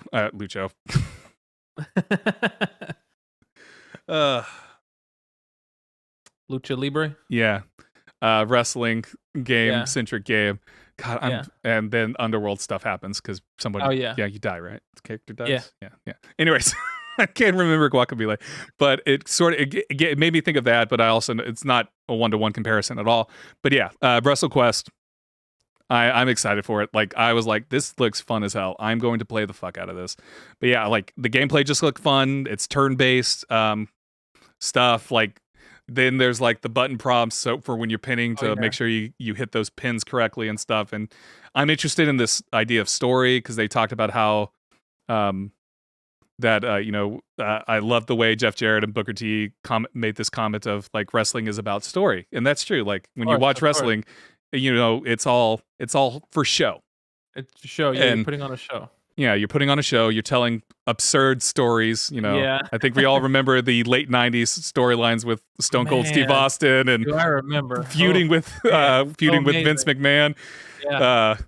The absurdity of freaking Undertaker, because he was the dead man. The dead man, he'd get buried alive and come back. Yeah, I don't. Do you remember? Do you remember the God? What was when Edge and Christian were first introduced? They were introduced like as a vampire group. Yeah, I remember with that. With what was the other guy? Because there was 3 of them. Gangrel, that was his name. Gangrel was like a vampire, and he would have like a little chalice full of like blood, and he would drink it. Yeah, spit it out, and they would do like blood baths where the lights would go out, like the absurdity of that. But like they were talking about how story is important to wrestling, obviously, and the story is going to be a big part of this game. And just like again, they mentioned that it was like a love letter to 80s, 90s wrestling and honoring the greats like Macho Man Randy Savage and Andre the Giant, and those are the 2 they mentioned, but I'm sure there's going to be other ones as well. Another one I saw because I'm looking at the trailer now, Jake the Snake. Jake the Snake Roberts. Jake the Snake Roberts. So he's another one there. So it's cool because basically the game is you're on the journey to be the best wrestler in the world. So. And the character is loosely named after Randy Savage too, because it's Randy Santo or something like that. Randy Santos, Randy Macho Man Santos. So it looks so cool though. I'm incredibly excited about it. Like I love wrestling is something I've always enjoyed. Was when my dad was in the Air Force. We would when he would come back from being deployed and stuff, we would watch wrestling together and stuff like that. We'd also watch South Park, but those are the 2 things we would watch, wrestling and South Park. But yeah, like I just have fond memories of the late 90s wrestling scene and stuff in early 2000s. I stopped after John Cena popped in. I remember I the you kinda can't see me stuff, yeah. and then I don't remember anything after that really. And then Yeah. I've started getting back into wrestling, sort of. More for Oh, the yeah. AEW side. I don't know if you've been keeping up with Oh, AEW. yeah. AEW is quickly like sort of taking over Gaining the scene. traction, yeah. Yeah. They're taking over. Not quite to like I will say AEW still doesn't quite hit like WWE does, Yeah, there's but just it's getting something there. It's getting there. yeah. It's gonna take some time, but it's Yeah. almost there. Yeah, it only formed like what Just recently. 2018, 2019, something like that. Because Yep. I think they're only in their third or fourth year. So, Oh, yeah, definitely. but Still babies. they're getting like now we're just turning into a wrestling And podcast. wrestling podcast. But they're getting some Big name fantastic wrestlers. folks. Like they got Sting. They have Sting over Yep. there. They have Chris Jericho. You know, I fucking love Chris Christian. Jericho. Yeah, they have Christian. They have the Hardy Boys now, both Hardy Boys. Jeff and Matt Hardy. Jeff Hardy just premiered like last week. He came out to, because Matt Hardy's been with AEW for a while. Jeff Hardy got let go with WWE like a month ago, and then he showed up in AEW. So now the Hardy Boys are back together. Yeah. I don't actually know if that's true or not. I don't know if they're still if they're Matt Hardy and Jeff Hardy have actually joined forces or not. But I just know Jeff Hardy is in AEW now. Mark Henry, if you remember Mark Henry. Yeah, Mark The Henry. Big Show. And then Big of course, the commentator, the voice of wrestling, Jim Ross. Jim Ross, yeah. He's the main commentator for AEW. I love that guy. He's so amazing. Like he was born to do that. Yeah. He has the voice and he has the genuine love and excitement. Yeah. Anyways, enough about wrestling. We became a wrestling podcast for a moment. We still have a couple more games. The Floppy Nights. This was the last. Do you want to rate WrestleQuest? Oh yeah, WrestleQuest. I'm gonna give it a 92. Oh, that's good. I was gonna say 90. I think it's gonna be a good game. Yeah, I think it's gonna be a good game too. Nice. Or it's gonna be a completely shit game. Oh, I mean, you can say that for any of these games. Yeah, true. But yeah, I'm gonna say probably 92. Realistically, it's probably gonna land in like high 70s, low 80s. But I want to be optimistic and say 92. Okay. Floppy Nights. For a minute, when I heard Floppy Nights and when they were like, "Yeah, we're going to talk about Floppy Nights," for a minute I was like, "Huh, is this Floppy Bird?" Floppy Bird. I don't know why I thought that, but no, Floppy Nights. It's a card-based RPG. Looks all right. It looks all right. It looks fun, I guess. Obviously, you said you don't like card-based games, so this probably does nothing for you. But yeah, I don't like it's not that I'm trying not to judge the game. I don't like the art style as much. And yeah, just I'm not drawn to it. Maybe other people are drawn to it, but just for me it doesn't do anything. Yeah. I don't really have much to say about it. I thought it looked fine, looked fun. I'm gonna if we're gonna predict Metacritic, I'm gonna land around 72, 73. It looks a little rough to me too. So yeah, I'll say 65. 65. Yeah. We're gonna have to pin this so we can come back to it and reference it as these games come out and be like, well, we were completely wrong. It actually got a 40. we were thinking it was going to get us 65. No, it did worse. Oh my god. There's only what I'm trying to think of what games did you say we're going to get below 50? Did you say Clash, Artifacts of Chaos? We get a 50? I don't remember. Yeah, I think I did. Yeah, I probably did. All right, and then the ended game. So the ID at Xbox ended in sort of a sizzle reel for 4 games that are going to be coming out on day one Game Pass. It was just a quick sizzle reel. Paradise Killer. It's a murder mystery. It is out now. Let me look up the Paradise Killer. Apparently was out last year though. So it came out for some. It was out last year, I believe. Yeah, it was out last year on Switch. So it's just now coming over to Xbox. So Metacritic, let's look at the Metacritic for it. Oh, wow. Okay. What? Okay. I dig it. It has an 81 on Metacritic, across the board for everything. For PC, it has an 81. Switch has an 81. Let's check Xbox. Xbox doesn't have any reviews up for it yet. PlayStation 5. There's only one review for it on PlayStation right now, but the review gave it a 90. PlayStation 4 also does not have any reviews, but on Switch and PC it has an 81. So that's pretty good. I'm interested in playing it. Not It bad. looks cool. It's a murder mystery, and I dig murder mysteries. You know, I like to figure out who done it. You know what I mean? Yeah, So, definitely. So, but It looks cool. Paradise Killer is out now on Game Pass, so you can go play it.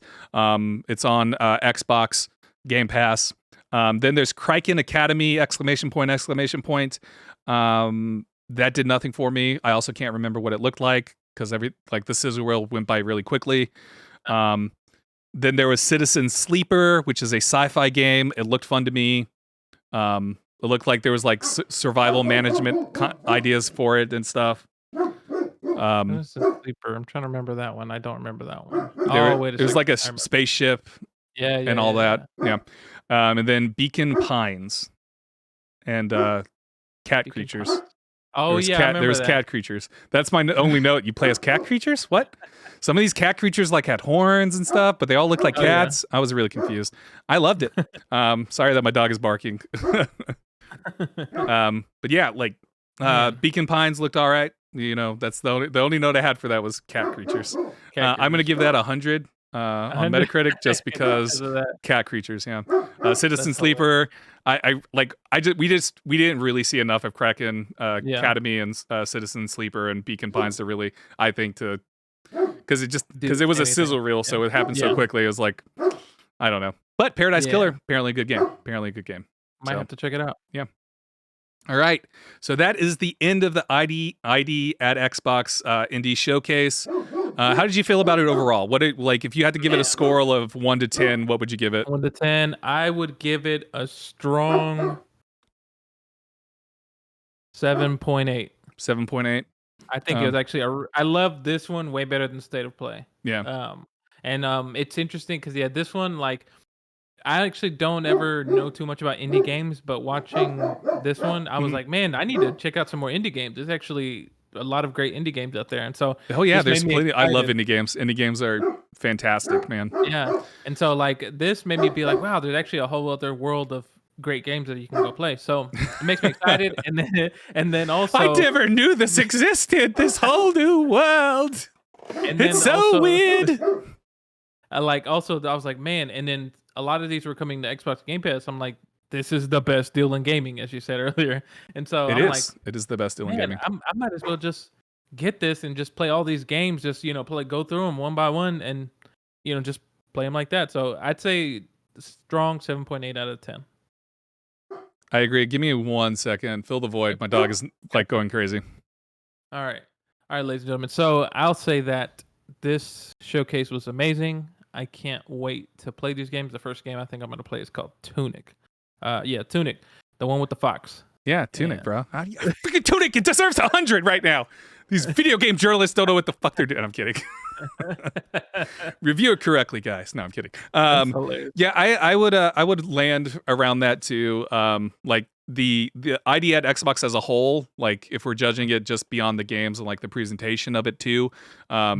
It was presented by Andrea Renee from What's Good Games, and then, oh my god, I feel so bad that I don't remember the other guy's name. Oof. I forgot his name, and I heard it today too. I forgot it. Oh gosh. The only reason I can remember Andrea Renee is because she used to do stuff with Kinda Funny, or she still does stuff with Kinda Funny. Who is it? What's his name? We just come to a crash call. Look it up. Oh, I can't find the guy's name. Yeah, it was. Oh god, we're fools. We're fools. We're dumbs. All right, we're just gonna move on. My point is, like, I thought they were good hosts. But there was also a lot of Adrian. Yeah, Adrian. Okay, Adrian. Yeah, okay, Adrian. There was a lot of. They were excellent hosts. Yeah, it was a little awkward start because they had like weird pauses. And then once it got going, it was like it felt smooth, but like there was definitely like long stretches of it, like where it was like intermission, and they would go away for like 5 minutes or so, and so those things like that was just like, I get it because we Okay. had I get it because they were doing live interviews and stuff like that. But it Yeah. also was just kind of made it awkward at times where he's like, "Okay, we're gonna have an intermission for 5 minutes. You're just gonna sit here and stare at the screen." So there was like weird things like that, and it was a 2 hour long thing, and Yeah. it didn't necessarily need to. Be 2 hours. Yeah, it didn't necessarily need to be 2 hours. But I thought the games they showed were excellent. I thought all the games were really good for the most part. I mean, there was a few exceptions, but overall, I thought the games were good. And so, yeah, I would probably land around the 7.57. Yeah, 7.5 E for me. I definitely enjoyed it a lot more than the state of play from last week. And speaking of state of play, there was a state of play today. That's right. For Hogwarts Legacy. I was just gonna say Harry Potter's Legacy of Wizards or something. Yeah, it's Hogwarts Legacy, and that's all we're gonna Oh, say that's about it. good. I'm not gonna Yeah. dive into it. I did not watch the state of play. I yeah. don't really give a shit about this game because J.K. Rowling is a piece of shit. So that's all I'm gonna say about that. Moving on. Moving on. We have Elden Ring news because Elden Ring cannot be beat. You cannot end it. I'm yelling into the mic, so I'm trying to move it away from me. Elden Ring cannot be beat. All right. Oh man, Elden Ring is just. We're all just, All right. under So the thumb of from Elden the Ring. article of IGN by Adam Bankhurst, Elden Ring is off to an incredibly strong start as it has already sold 12 million copies worldwide since February 25's release date. That is a short 3 weeks ago. It's not even a month. Not even a month. Holy moly. 12 million copies. It cannot be stopped, Ell. How do we stop crazy. it? I don't think we do. I think Elden Ring is just gonna do what it wants to do and just continue to take over. Yeah. Like I'm looking at the article that you had here. It says literally that they sold more than 1 million copies in Japan alone. Yeah. 1 million. Holy. Yeah. FromSoft and Bandai Namco shared the news in a press release stating that Elden Ring has sold more than 1 million copies in Japan alone and 12 million copies worldwide as of March 14th, 2022. These sales are derived from distribution figures of the package version and sales figures of the downloadable versions. Quote, It's astonishing to see just how many people have been playing Elden Ring, software president and CEO/director Hidetaka Miyazaki said. I'd like to extend our heartfelt thanks on behalf of the entire development team. Elden Ring is based on a mythological story written by George R.R. Martin. We hope players enjoy a high level of freedom when adventuring through its vast world, exploring its many secrets, and facing up to its many threats. Thank you for your continued support. And money. Yeah, thank you for giving us that money. Woot, woot, woot, woot, woot. But no, Elden Ring deserves this. For the longest time, everybody always has seen Dark Souls as like a niche. It's a gamer's game. It's hard as hell and all this other stuff. Yeah. And Elden Ring sort of like breaks the mold of that. Like, you cannot really say Elden Ring is a niche now. Yeah, it's exactly. 12 million copies sold in just 3 short weeks. It's so crazy that it did that. It's taking the world by storm, and I'm gonna be honest here. Oh boy, it's not that hard. Game's fucking easy, man. Let me tell you. I'm kidding. Listen, I breezed through that game. It was nothing to me. Let me tell you. I beat it in one day. I beat it in a minute. I spawned into the world, immediately died, and said, "Done." That was my experience. I beat the game. That's hilarious. No, I've expressed my feelings towards it. Like, I think Elden Ring is a fine game. It's a really good game. I don't think it's the perfect game people try to make it out to be, but it is a really good game. And there's a lot to like about it. So I am happy that people are excited about it. It's cool, and so that's really cool. But I mean, I didn't know it was going to have this much of an impact. I know people were waiting for this game to come out, but I didn't know it was going to be like this. But it's cool that it is doing this, and so because I'm trying to think of the last time a game had the industry in a chokehold like Elden Ring does. I'm trying to remember like the last game that actually was like crazy like that. Breath of the Wild. Breath of the Wild. Yeah. And Breath of the Wild. Yeah. That's all I can really think of. So yeah, so it's cool, and I mean it's obvious that's why I think now we're gonna get more games like this type of Souls game because it's Yeah. people. It's shown that people like these types of game if it's done well. Yeah. So really cool. Yeah, it's breaking it's breaking this this whole sort of niche kind of category of Dark Soul games are hard. I mean, the game Elden Ring is hard, yes. Yes. Um, Yes. but it's showing that it is an approachable game. It is Yeah. showing that you can have fun and explore this world because you know there are ways. So like the difficulty is there, but there are ways to overcome that difficulty. They give you the tools to do that Yeah. beyond just trying to master a dodge and stuff. They give you like when you fight bosses, you can summon little companion things to help you fight, Yeah. to help you defeat that boss if you're struggling with it and stuff. And yes, there are people that are like, you shouldn't play that way. There's those gatekeepers that are like, you shouldn't play. I was like, well, this is a game mechanic, so I'm gonna take use of this game mechanic. It's in the Yeah. game, so therefore I can use it. It's not me Exactly. cheating. It's literally Exactly. in the game. If they didn't want you to use it, then they wouldn't have put it in the game, right? So Yeah. Exactly. um, so like Elden Ring, by far out of all the Souls games, from Demon Souls to Dark Souls to Sekiro to Bloodborne, Yeah. I would say Elden Ring is probably the most approachable. I won't say accessible because accessibility is a whole nother kind of conversation, but it is an approachable game. It is a game that you can get into and find something to enjoy about it. Oh yeah. Whether that is the exploration and solving mysteries, or if it's taking down the big bosses. So, and there's a huge world to explore. I am about 40 hours in, and I have only discovered maybe half of the world. So, Oof. Wow. but I'm also not going to play it anymore because I have like no interest. There's nothing about it. I've burned myself out, and I'm just like I have no interest. But you should play it, and Definitely. you I should am play gonna it. play it. And I'm gonna play it, and I'm gonna use magic. I don't care if it's overpowered. I'm just gonna run through the whole game. yeah, apparently there's an update where they nerfed Oh like no. some builds and stuff like that. I Oh saw an no. article about it earlier today. I'm too lazy to look it up right now. But yeah, apparently they nerfed some builds. So Well, maybe I won't play it. No. yeah, it's No, again, no. it's worth playing. It's a solid game. But yeah, it's just like Elden Ring can't be stopped, man. You know? Yeah. It'll probably be like this for I think for a little bit more. I think maybe towards the fall, and then the winter we'll probably see something that could possibly dethrone it. I mean, yeah, like Starfield's coming out. There's there's still the possibility of Breath of the Wild 2 and God of War, the next God of War game. I am not convinced. I am.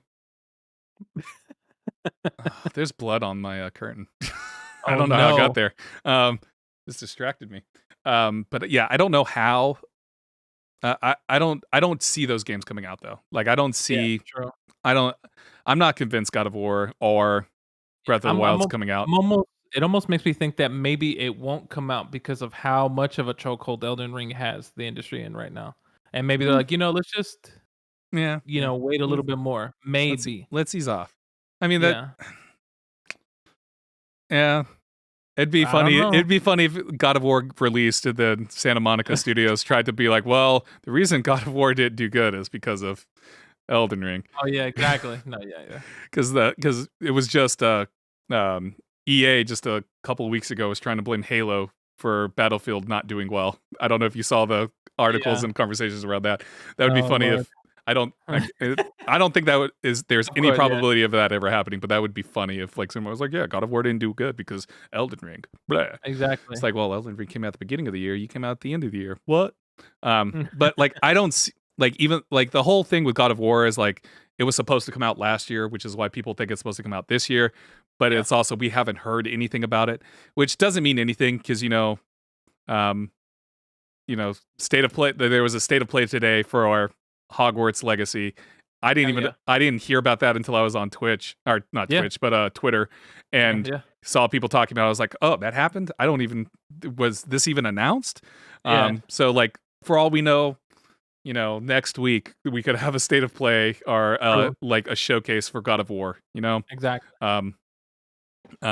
But yeah, so and then same with Breath of the Wild. Nintendo True. just had its both Nintendo like a month ago had its Nintendo Direct and didn't show off Breath of the Wild there, but revealed nope, it didn't reveal the Pokemon games. Anyways, but it had a Direct. And so it didn't get revealed there, so it's like, well, when's a good time to reveal these? Exactly. I guess they could stealth drop it, but I mean, if God of War or Breath of the Wild got stealth dropped, that would completely destroy the universe. Of probably course. people would break everything. That might be the way to go. Yeah, that would be a way to kind of steal the thunder of Elden Ring, especially if like God of War is a good game and like is an incredible game, I should say, and same with Breath of the Wild. They showed off. You go, hey guys, well, showing it off. Oh, guess what? It's out right now, bitches. Go get it now. And then all the websites crash, and you just can't download it. The internet somehow reverts back to dial-up for everybody. It's really weird how that happened. It's all dial-up. Yeah. We hear the dial-up tone, the little yeah. You hear that? It's just like, what the hell's going on? It's because God of War came out. The internet broke because of it. But like, oh my God. Yeah, that's like, but that's the only way I could see Elden Ring like really getting dethroned this year is if there's like if Breath of the Wild, God of War get announced and then it has like a very short turnaround to when it's released, because like we're all like I feel like everybody's expecting it to get released sometime over this or get announced sometime over the summer to have like a fall release, but it would be smart and it would be a good way to kind of capture the conversation to announce it, and then like a week later, it's coming out next week. I don't think in any shape, way, or form that would happen, but that would be a good way to capture the conversation. Definitely. And be like, hey, look at us, look at me. Yeah. I think Sony is more likely to do that than Nintendo, because Nintendo likes to announce things super early. Yeah. Yeah. I mean, Sony also likes to announce things early because, they announced Ghost of Tsushima. They announced what was that? What is that? What was that other game? Which one?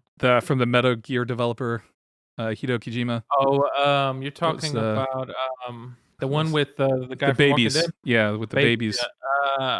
What's Stranger Danger. Stranger, no, it's Death Stranding. Death Stranding. Stranger Danger. That's the new title of the game. Stranger Danger. By Hideo Kojima.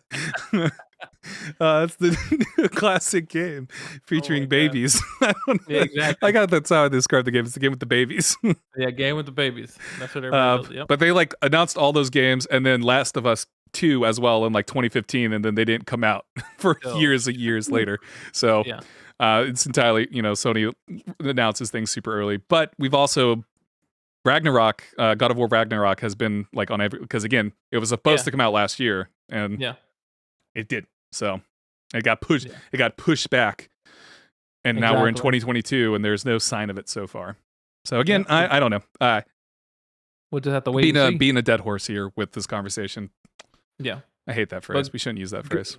It's a problematic phrase. Oh my God. Good for Elden Ring though, for selling so much. Elden Ring, you're perfect in every way. You deserve all the praise you're getting. That's a lie. You suck. I hate you. No, I'm kidding. And that's the podcast. No? That's the podcast. Take it away. All right. Thank you for joining us on this. Wait, I have one more fucking one more thing to say. Tunic deserves 100. Give it 100. God damn it. Okay, that's all. Thank you all for joining us on this week's episode of Respawn Please. If you're an audio listener, you can join us live every Thursday at 7 o'clock Central Standard Time on twitch.tv/respawnplea. Or if you want to see the video version, you can go to our YouTube, which is Respawn Please. Also, I updated the name to Respawn Please Podcast. Okay, sorry. So YouTube is Respawn Please Podcast. Just search us, you'll see us. Also, the podcast is available on Spotify, Apple Podcasts, Google Podcasts, anywhere you can stream podcasts. And let me see. So yeah, so that way if you stream the audio version, you can take us everywhere you go. And make sure that you all follow Respawn Please podcast on Instagram and on TikTok. That's where we post highlights, just certain segments of the show. And just follow us because help us get more listeners. And other than that, thanks for joining us. Thank you for joining us. Tunic gets 100. Tunic deserves 100 God damn it!